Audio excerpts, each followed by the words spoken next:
Mbali na taarifa hiyo, wafanyakazi wengi ambao hustaafu kutoka kwa ajira amilifu huishia kukumbwa na changamoto ambazo nyingi zingesuluhishwa na kuweka akiba au uwekezaji.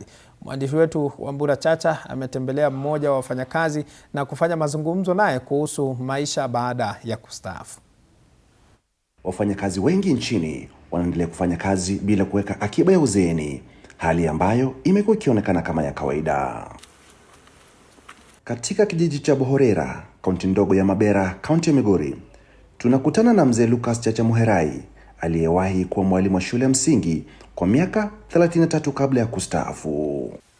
Nimekuwa mwalimu kwa miaka 33 na nilianza kufundisha tangu mwaka 1970 nikianzia huko juu shule ya Nyaroha na nimefundisha. Anasema kwa kukosa hamasisho la kuweka akiba ya uzeeni, aliishi kutegemea mshahara wa kila mwezi. Baada ya kustaafu, maisha yake yalibadilika ghafla, akakumbwa na changamoto za kifamilia, nyumba kubomolewa na watoto wake wakimtegemea kugharamia masomo. Kwa hivyo sikuweza kupata uhamasisho wowote ama hamasisho yoyote kuhusu mambo ya kuweka pesa ama kuweka akiba ya kujisaidia baada ya maisha ya kustaafu. Nina pia anataka karo yake ya kulipa. Pia wakati huu ninataka ardhi ya kununua, ni mahali pa kuweza pia kujenga. Maana kujenga ni unapata ardhi lakini unataka ujenge.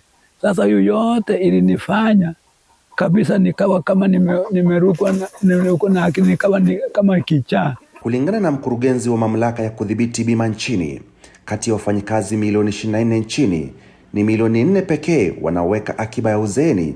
Anasema kuwa mikakati imewekwa kuhamasisha wafanyikazi wote katika sekta rasmi na zisizo rasmi. Look at the labor force. It's allowed 28 million Kenyans. The people saving for retirement are barely 7 million.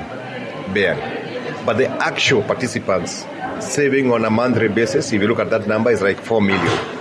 Mzee Chacha sasa anatoa wito kwa wafanyikazi wa serikali na wale wa sekta ya jua kali kujiunga na mifumo ya akiba ya uzeeni ili kuepuka misongo ya mawazo na mizigo ya kifamilia baada ya kustaafu. Lakini otherwise niliona kwamba nianza kufikiria nikakumbuka kwamba laiti ningejua ili ningewekeza huko nyuma. Kwa hivyo ni vizuri kuwekeza, maana hiyo itakufanya watu wengine wanajinyonga kwa njia hiyo. Waswahili husema akiba haiozi, na ni vyema kila mtu kuwekeza kwa sababu ya kesho hauyajui. Wambura Chacha, TV47.